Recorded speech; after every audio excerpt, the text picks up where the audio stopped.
भाई आपसे आज थोड़ी टेक्नोलॉजी के ऊपर बात करनी है, और वो ये है कि सुनने में आया कि नरेंद्र मोदी साहब जो हैं वो चिप मेकिंग में इंटरेस्ट ले रहे हैं। और रिसेंटली लास्ट टाइम एक क्वाड की मीटिंग हुई थी, तो उधर ये बात हुई कि जो चिप सप्लाई चेन है उस पे ध्यान दिया जाए और उस पे फोकस किया जाए।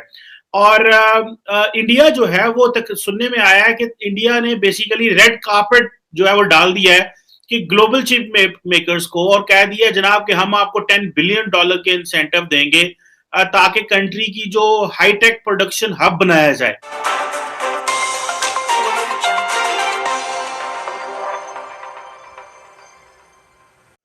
जी हाँ दोस्तों, आप इस वीडियो में देख पाओगे इंडिया के पीएम नरेंद्र मोदी जी ने पूरी दुनिया को ऐलान किया है और बताया है कि जो कंपनी इंडिया में आकर चिप मैन्युफैक्चर करेंगी और इंडिया के कंपनी के साथ कोलैबोरेशन करेंगी, उन कंपनियों को $10 बिलियन का एक ऑफ़र दिया है, जिस वजह से पाकिस्तान में एक मातम छा गया है कि अगर इंडिया इसमें भी आगे चला जाएगा तो वो भी आईटी के हब जैसा सेमीकंडक्टर के लिए टॉप पे आ जाएगा। ऐसा पाकिस्तान और चीन को खतरा लगता है दोस्तों। तो दोस्तों, पूरी जानकारी के लिए आप इस वीडियो को लास्ट तक ज़रूर देखिएगा, यह बहुत ज़्यादा इंटरेस्टिंग होने वाला है। हम आपको मिलेंगे नेक्स्ट वीडियो के साथ नेक्स्ट डे पर। धन्यवाद। ये जी नरेंद्र मोदी साहब जो हैं ये दो तरह के एंगल हैं। एक एंगल तो ये है कि जी इंडिया को वाकई जरूरत है, और एक एंगल ये है कि नहीं, इंडिया की और बड़ी सारी जरूरियात हैं, उनमें पैसा लगाना चाहिए और इनमें शायद अभी नहीं लगाना चाहिए। जिस तरह के मैंने पिछले हफ्ते एक प्रोग्राम किया कि जनाब चांद पे जा रहे हैं, स्पेस प्रोग्राम पे पैसा लगा रहे हैं। तो ये बताएं, ये क्या इंटरनल एपेटाइट है, ये क्या है, चिप मेकिंग पे क्यों इतना पैसा लगा रहे हैं, या आप समझते हैं जरूरत है इंडिया को? देखिए, सबसे पहले तो आज आपने एक डिफरेंट टॉपिक उठाया। चलिए, आपका कॉन्ग्रेचुलेशंस फॉर दिस, क्योंकि सियासत पे तो रोज बात कर लेता है, थोड़ा टेक्निकल सब्जेक्ट है, इस पे भी बात करना चाहिए। अच्छा सब्जेक्ट है, क्योंकि मेरा बैकग्राउंड ऑल ओवर टेक्निकल ही रहा।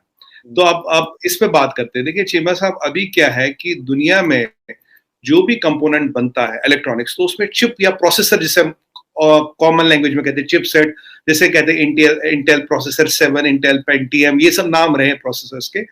कोई भी इलेक्ट्रॉनिक डिवाइस, कोई भी कार, कोई भी वॉशिंग मशीन, कोई भी सेलफोन बिना चिपसेट के पॉसिबल नहीं है।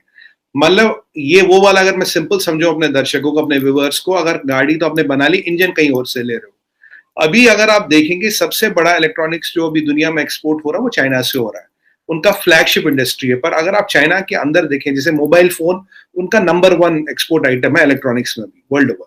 बट अगर आप मोबाइल के अंदर जाके देखेंगे तो आपको जो प्रोसेसर दिखेगा वो दिखेगा स्नैपड्रैगन। अब स्नैपड्रैगन का नाम सुन के तो चाइनीज चुनी सा नाम लगता है, बट स्नैपड्रैगन कॉलकॉम का प्रोसेसर है। कॉलकॉम अमेरिकन कंपनी है। इनफैक्ट 2 साल पहले $995 मिलियन का, ऑलमोस्ट $1 बिलियन का उन्होंने फाइन भी लगाया था कॉलकॉम पे। अभी सेमीकंडक्टर की बिजनेस में 15 बड़े खिलाड़ी है। नंबर 1 अमेरिकन है, ताइवानीज है, और ये साउथ कोरियन है। इन तीन के बीच में 50-60% मार्केट शेयर है, बाकी और प्लेयर्स है। मजे की बात यह है कि चीमा साहब, चाइना का इस सेमीकंडक्टर इंडस्ट्री में, चिप मैन्युफैक्चरिंग में कहीं नाम नहीं है। चाइना ने, आपको याद होगा, करीब 6 महीने पहले एक इनडायरेक्ट एक्विजिशन कोशिश करी थी। एक यूके के, उनकी एक होल्डिंग कंपनी थी, उसके थ्रू एक नीदरलैंड्स में चिप मैन्युफैक्चरर है, वो 15वें नंबर पे आता है, उसका करीब 3-4% मार्केट शेयर है, उसको एक्वायर करने की। तब बोरिस जॉनसन साहब ने अपने एनएसए को यूज किया और उस एक्विजिशन को रोका, saying it's a national security threat to UK and European Union. तो वो एक्विजिशन रोका गया। आपको याद होगा, 5-6 महीने करीब पहले की बात है। हमारे नेशनल टीम पे काफी डिबेटें वगैरह हुई उस पर।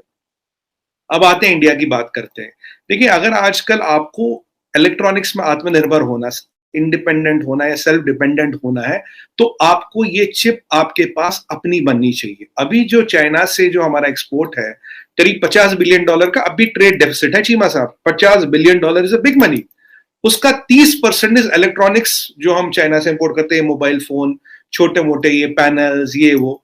अब इंपोर्ट क्यों करते हैं? क्योंकि एक तो सस्ता पड़ता, दूसरा जो चिप है, चिप लगी हुई आती है।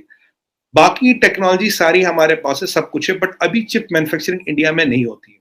मैं आपको एक एग्जांपल देता हूं। अभी हम करीब $25 बिलियन की वो import chips in a year, $25 billion. और अगर हमें एक टेक्नोलॉजी सुपर पावर, एक टेक्नोलॉजी हब बनना है, तो chip manufacturing has to come to India. अब चिप मैन्युफैक्चरिंग में 4 पार्ट है। पहला होता है डिजाइन। आज के डेट में करीब 25,000 Indian engineers are involved in chip design, which is approximately somewhere between 35 to 50 billion dollar industry. इसमें 25,000 इंडियन इंजीनियर्स ऑलरेडी इंडिया में और वर्ल्ड ओवर काम करे, तो चिप डिजाइनिंग यहां होती है, कोई दिक्कत नहीं।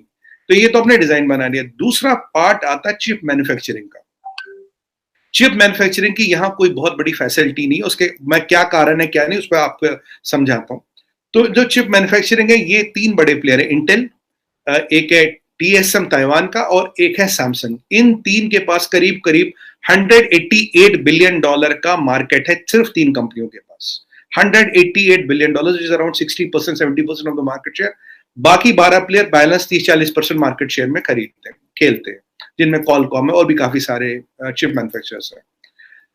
अब आती है बात, मान लिया आपने डिजाइन तो कर दिया, manufacturing chip is not so straight forward, क्योंकि इसका जो टेक्नोलॉजी लाइफ साइकिल है, प्रोडक्ट लाइफ साइकिल जिसे कहते हैं, क्वार्टर से क्वार्टर बदलता है। बहुत फास्ट मूविंग टेक्नोलॉजी, जिससे आपको एक सवाल आपके जहन में जरूर आएगा, भाई ये चीनी चिप क्यों नहीं बना पा रहे? देखिए, नकल करके बनाने में, जब तक आप नकल करोगे, उसको सेट कर दोगे, तब तक 4 और वर्जन निकल जाएंगे। तो चिप बनाने में नकल वाली टेक्नोलॉजी, जुगाड़ वाली टेक्नोलॉजी नहीं चलती। अब चिप मैन्युफैक्चरिंग में एक और खासियत है चीमा साहब, जो एक प्लांट लगता है, करीब करीब $20 बिलियन का एक प्लांट लगता है। $20 बिलियन की इन्वेस्टमेंट चाहिए एक प्लांट के लिए। अगर आप ताइवान में प्लांट देखें, सैमसंग का प्लांट देखें, करीब 20, अगर उससे बड़ा बनाएंगे तो ये करीब 30-40 बिलियन डॉलर में भी जाएगा। अनइंटरप्टेड पावर चाहिए आपको, पोल्यूशन फ्री एनवायरनमेंट चाहिए, एक स्पेक ऑफ डस्ट नहीं चाहिए आपको। 20,000 million gallons, 20,000 million gallons of ultra pure water चाहिए। और ये बहुत बड़े इलाके पे, ये जो हमारे प्लॉट कटते इंडस्ट्री के लिए, उसके हिसाब से नहीं करते, बहुत बड़े बड़े मतलब ना प्लॉट कटते, उसके लिए आपके हाईवे चाहिए, एयरपोर्ट का एक्सेस चाहिए। क्योंकि जब आपने मैन्युफैक्चरिंग की, जो कि, और आप देखिए डिजाइन कर लिया, मैन्युफैक्चर किया, इसके बाद तीसरा स्टेज आता है टेस्टिंग का। टेस्टिंग में दुनिया में केवल 3 या 4 कंपनियां जो जिनके पास पूरा मार्केट शेयर है दुनिया भर की टेस्टिंग का। उसके बाद आता है आप प्रोडक्शन को लोड करके इसको भेज दे, क्योंकि एनवायरनमेंट, जैसे इसमें कुछ इनर्ट गैसेस चाहिए, कुछ रेयर अर्थ मिनरल चाहिए, उनकी सप्लाई चाहिए, इनर्ट गैस की सप्लाई चाहिए, और ये कारखाने 24/7/365 डे चलते हैं। तो अगर हमें अपने आप को रिलायंट करना, अगर हमें आपको टेक्नोलॉजी सुपर पावर बनना, तो इस मैन्युफैक्चरिंग को यहां लाना। अब सवाल ये है कि चीमा साहब, कोई आके $20 बिलियन में एक प्लांट लगता है, तो अगर हम किसी से उम्मीद करें कि भाई वो आके प्लांट लगाए, ये संभव नहीं है। तो गवर्नमेंट ने क्या प्रोडक्शन लिंक्ड इंसेंटिव्स बनाए हैं, भाई हम 50% आपका जो कैपिटल एक्सपेंडिचर है वो लेंगे। आज इनफैक्ट हमारे कल बात नहीं हो पाई, आज अच्छा हुआ हमारी ये बात हुई। आज एक जो अश्विनी वैष्णव जी है, IT और टेलीकॉम के मिनिस्टर हैं और इलेक्ट्रॉनिक्स के, और राजीव चंद्रशेखर जी है जो डिप्टी मिनिस्टर है, MOS है, उन्होंने एक विजन डॉक्यूमेंट दिया है आज रिलीज किया कुछ देर पहले। By 2026 we plan to have this market manufacturing base in India worth $300 billion. ये हमने टारगेट लिया। उसके लिए क्या करना है क्या नहीं करना है, ये हमने आज रोल आउट कर दिया। सबसे बड़ी बात, एक बहुत बड़े स्तर के प्लॉट कटेंगे, एक बहुत बड़े स्तर का इंफ्रास्ट्रक्चर कटेगा। To give you an example Cheema sahab, एक मतलब जैसे हमें ये बहुत बड़ा सेटअप होता है, जैसे मैं आपको बताऊं कि एक plot should capability of housing 1 lakh labours